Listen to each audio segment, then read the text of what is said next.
খাজা আর গজা দুটো কিন্তু আলাদা আলাদা খাবার। আমরা অনেক সময় ভেবে থাকি খাজা আর গজা হয়তো একই রকম খেতে লাগে, কিন্তু না। তো চলুন আজ আপনাদের এটাই দেখাবো।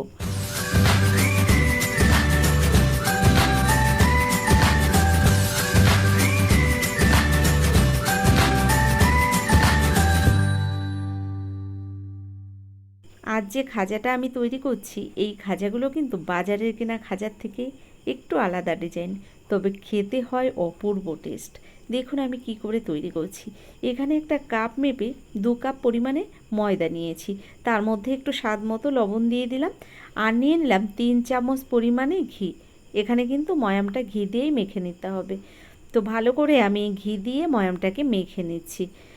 নমস্কার বন্ধুরা, কেমন আছেন সবাই? নিশ্চয়ই সবাই ভালো আছেন। আমিও ভালো আছি। টিয়ার রান্নাঘর থেকে আমি তন্দ্রা আজ নিয়ে এলাম খাজার একটা রেসিপি।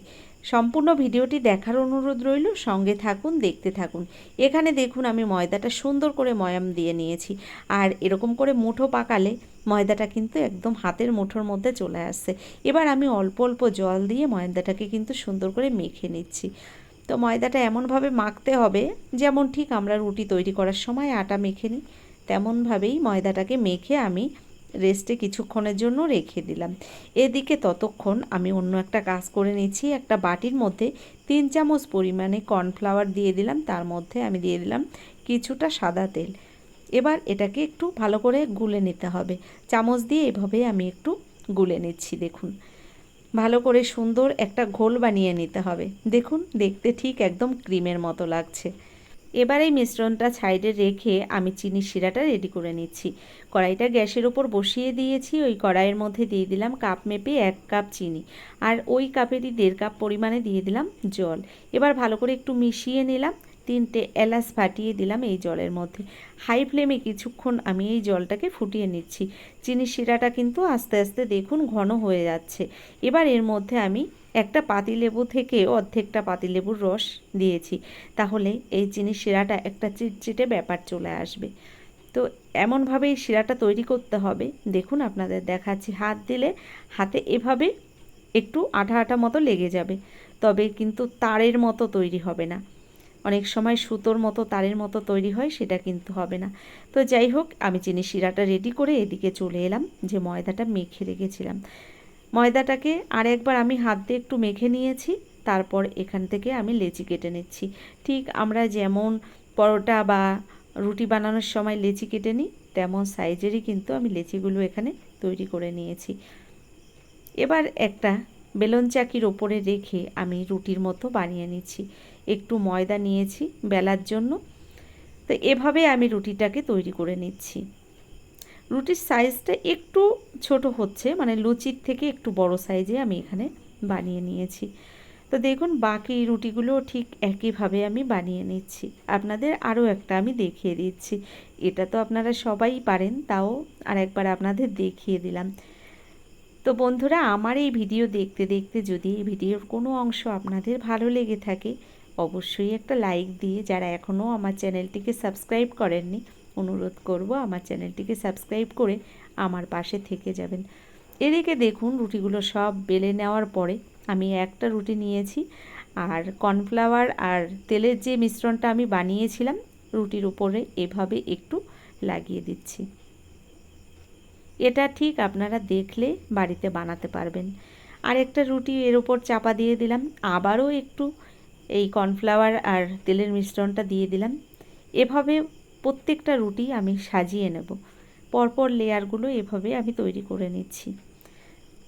তো দেখুন এভাবে আমি প্রত্যেকটা রুটি কিন্তু এর উপরে সাজিয়ে দিচ্ছি। আর আস্তে আস্তে দেখুন কতটা মোটা হয়ে গেছে। এবার হাত দিয়ে চেপে চেপে একটু বড় বানিয়ে নিলাম।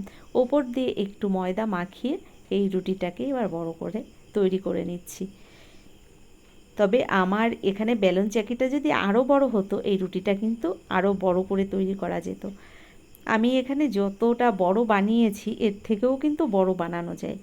যাই হোক, রুটিটা বড় করে আমি তৈরি করে নিয়েছি, আর এর ওপর দিয়ে আবারও কিছুটা মিশ্রণ দিয়ে দিলাম।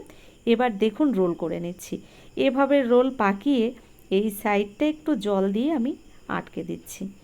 তো বন্ধুরা দেখুন কত সহজে আমি এই রোলটা কিন্তু তৈরি করে নিলাম।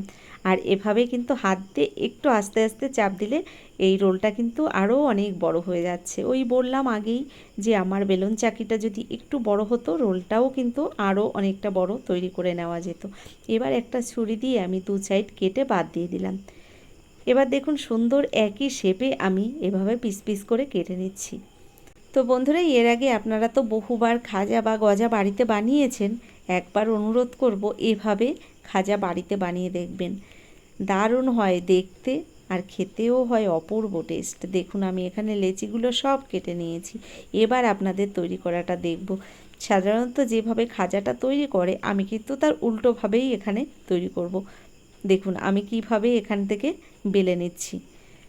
তো বন্ধুরা আমি এখানে খাজাটা কিন্তু পরোটার মতো করে বেলছি। আপনারা খেয়াল করেছেন খাজাটা কিন্তু এভাবে বেলা হয় না, অন্যভাবেই বেলা হয়।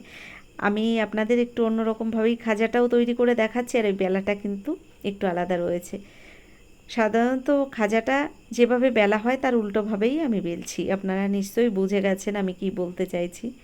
তো একইভাবে আমি এখানে কিন্তু সব খাজাগুলো বেলে তৈরি করে নিয়েছি। আর দেখুন কত সুন্দর লাগছে দেখতে। এদিকে গ্যাসের উপর কড়াইতে আমি তেল গরম বসিয়ে দিয়েছি। সাদা তেল গরম বসিয়ে দিয়েছি, তার মধ্যে 2 চামচ পরিমাণে দিয়ে দিলাম আমি ঘি। বন্ধুরা আমি এখানে ঘি ব্যবহার করেছি, আপনারা চাইলে শুধু সাদা তেলের মধ্যেও এই খাজাগুলো ভেজে নিতে পারেন।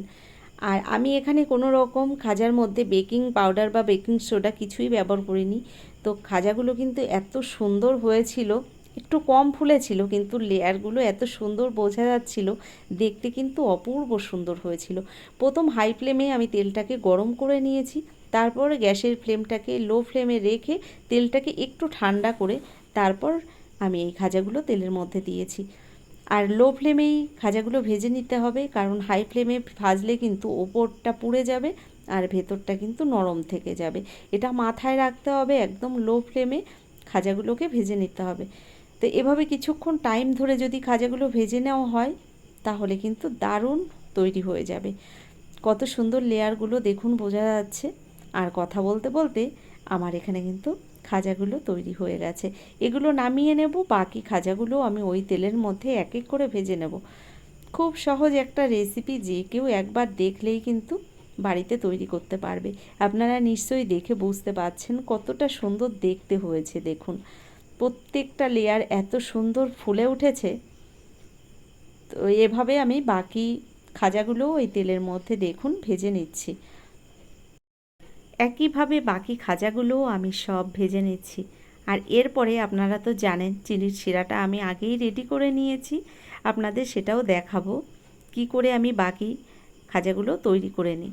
দেখুন এখানে ভাজাটা পুরোপুরি হয়ে গেছে, আর এদিকে চিনির শিরাটা আমি আবারও একটু গরম করতে বসিয়ে দিয়েছি। এর মধ্যে এবার দিয়ে দিচ্ছি একটু কেশর, আর কেশরটা দেওয়ার পরে দেখুন সুন্দর করে আমি মিশিয়ে দিলাম। এটা জাস্ট অপশনাল, আপনারা দিতেও পারেন, না দিলেও কোনো অসুবিধা নেই। চিনির শিরাটাকে আর একবার ফুটিয়ে নেওয়ার পরে আমি এর মধ্যেই আবার খাজাগুলো দেখুন দিয়ে দিলাম। আর খাজাগুলো দেওয়ার পরে একটু জাস্ট নেড়ে চেড়েই আমি নামিয়ে নেব, কারণ চিনির শিরার মধ্যে বেশিক্ষণ রাখলে খাজাগুলো কিন্তু নরম হয়ে যাবে। তো উল্টে পাল্টে জাস্ট এভাবে নেড়ে চেড়ে এবার আমি তুলে নেব। বাকি যে খাজাগুলো রয়েছে একইভাবে আমি ওই শিরার মধ্যে সেগুলোকেও এভাবে ভিজিয়ে তুলে নেব। তো এভাবেই আমি খাজাগুলো এক এক করে সব বানিয়ে আবার ফিরে আসছি। তো বন্ধুরা দেখলেন তো কত সহজ একটা রেসিপি, আপনারা একবার হলেও এভাবে বাড়িতে বানিয়ে দেখবেন। আর আমার ভিডিওটা কেমন লাগলো অবশ্যই কিন্তু কমেন্ট করে আমাকে জানিয়ে যাবেন। যদি আমার ভিডিওটি ভালো লেগে থাকে, এখনও একটা লাইক দিতে ভুলে গেছেন, অবশ্যই অনুরোধ করব একটা লাইক দিয়ে আমার ভিডিওর পাশে থাকা বেল আইকনটি ক্লিক করে নোটিফিকেশানটা অল করে দেবেন। অসংখ্য ধন্যবাদ এতক্ষণ ধরে আমার ভিডিও দেখার জন্য।